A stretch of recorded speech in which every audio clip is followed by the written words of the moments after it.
दोस्तों, कुछ लोगों में कहानियां गढ़ने की गजब क्षमता होती है। वो इस अंदाज में अपनी काल्पनिक कहानियों का ताना बाना बुनेंगे कि लोगों को वो बिल्कुल सच्ची लगने लगती है।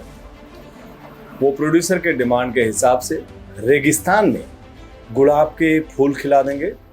डायरेक्टर अगर कहेगा तो उस गुलाब में केवड़े की खुशबू पैदा कर देंगे, और पैसे ठीक ठाक मिल जाए तो फिर वो उस एक केवड़े की खुशबू से एक पूरे शहर को बेहोश भी कर देंगे। अगर आप में से किसी के पास भी ऐसी क्षमता है, झूठ को सच बनाकर पेश करने का हुनर हो, तो आपके लिए एक शानदार मौका है। आप तीस्ता सितलवाल मामले की जांच कर रही एसआईटी टीम से संपर्क कीजिए। अभी वो जिस स्क्रिप्ट राइटर से कहानियां लिखवा रहे हैं वो निहायत ही बकवास लिख रहा है, कूड़ा लिख रहा है। उसे न तो किस्सा गोई की तमीज है, ना ही झूठ को सच बनाकर पेश करने की जरा भी शऊर है। अब देखिए, अभी उसको एक ऐसी कहानी लिखनी थी जिससे कोर्ट तीस्ता सितलवाड़ की जमानत याचिका नामंजूर कर दे। कायदे से उसे तीस्ता सितलवाड़ के इर्द गिर्द सस्पेंस, साजिश से अंधेरी रात में आती एक सिसकती आवाज टाइप की कोई एक ऐसी कहानी लिखनी थी जिससे तीस्ता सितलवाड़ के सिर के ऊपर रखे आरोपों की टोकरी और भारी हो सके। लेकिन उसने किया क्या? अपने फर्जी कहानी की शुरुआत कर दी कांग्रेस के दिवंगत नेता श्री अहमद पटेल से। दावा कर दिया कि साजिश के असली सूत्रधार तो अहमद भाई थे और उन्होंने साजिश को परवान चढ़ाने के लिए तीस्ता सितलवाड़ को 30 लाख रुपए दिए थे। एक सर्किट हाउस में अहमद भाई और तीस्ता सितलवाड़ के बीच गुप्त मीटिंग, और उस मीटिंग में तीस्ता सितलवाड़ का ये कहना कि भूखे पेट होई न भजन गोपाल जैसी बातें स्क्रिप्ट लिख दी। ये भी लिख दिया कि अहमद भाई ने तीस्ता को 30 लाख दिए, लेकिन एक बार में नहीं, 2 बार में। पहले 5 लाख, उसके बाद 25 लाख। इस तरह की बातों से पब्लिक को थोड़ा मजा जरूर आया, लेकिन जल्द ही उन्हें लग गया कि ये स्क्रिप्ट तो पूरी बकवास है। वो सवाल करने लगे कि क्या श्री अहमद पटेल ने तीस्ता सितलवाड़ को एडवांस के तौर पर 5 लाख रुपए दिए थे, और उस एडवांस से तीस्ता ने ऐसा क्या गुल खिला दिया था कि अगली बार श्री अहमद पटेल ने उन्हें 25 लाख भिजवा दिए। कुछ लोग ये भी कहने लगे कि क्या मोदी जी की गुजरात सरकार इतनी सस्ती थी कि उसे बस 25 लाख में ही डैमेज किया जा सकता था।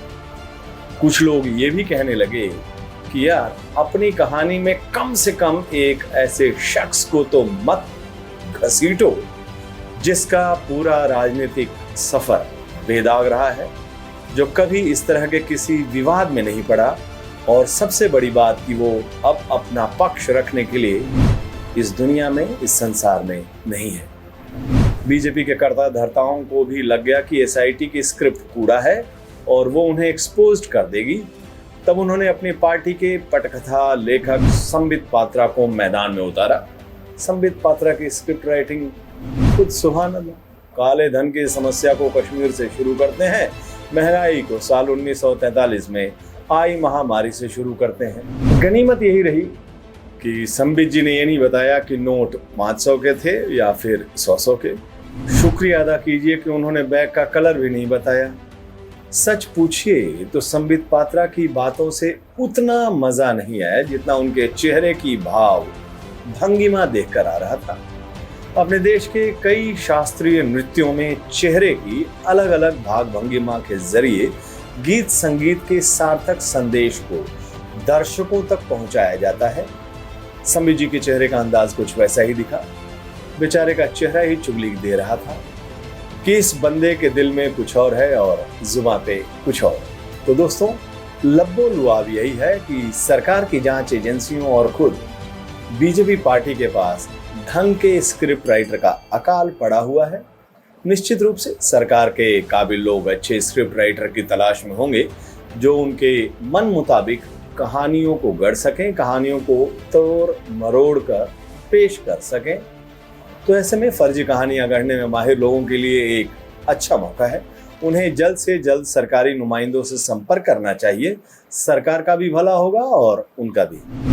राजनीति में जो पतन की सीमा होती है वो कई बार दिवंगत आत्माओं पर आकर रुक जाती है, लेकिन भारतीय जनता पार्टी का चाल चरित्र चेहरा ऐसा है कि दिवंगत लोगों को भी वो नहीं बख्शते हैं। श्री अहमद पटेल जी के खिलाफ जो मनगढ़ंत आरोप, जो लालछन भारतीय जनता पार्टी और उसकी कठपुतली एसआईटी लगा रही है, वो कुकृत्य ही नहीं है, वो पाप है। और एसआईटी की बात लगे हाथ कर ही लेते हैं। ये वही एसआईटी है ना मोदी जी, जिसको आप कहते हैं बैठ जाओ तो वो लेट जाती है, खड़े हो जाओ तो वो छल्ले कूदने लगते हैं। और एसआईटी से तो रिश्ता आपका पुराना है। जिस एसआईटी ने आपको क्लीन चिट दी थी, उसके प्रमुख राघवन जी को आपने तुरंत साइप्रस का एम्बेसडर बनाकर भेजा था जैसे ही आप प्रधानमंत्री बने थे। आखिर किस चीज का इनाम दे रहे थे? क्लीन चिट का। और एक बात और भी आज करनी जरूरी है, सारी बातें भूल जाइए। जब गुजरात 2002 में रक्त रंजित दंगों से जूझ रहा था, जब हिंसा और उन्माद भड़का हुआ था, जब कानून व्यवस्था ध्वस्त हो चुकी थी गुजरात की, तो मुख्यमंत्री तो आप ही थे ना मोदी जी। या इसको भी झुठला जाएंगे? ये भी एक साजिश है आपके खिलाफ। और एक बात लगे हाथ और बता दीजिए, अटल जी ने 2002 में आपको अपने बगल में बिठाकर राजधर्म का पाठ क्यों पढ़ाया था? ऐसी कौन सी जरूरत आन पड़ी थी? इन सवालों का देश जरूर जवाब जानना चाहता है। आपकी जो कठपुतली बन चुकी है एसआईटी है, उसका कहना है कि गुजरात के भाजपा के नेता आकर केंद्र सरकार से मिलते थे आपको बर्खास्त करने के लिए।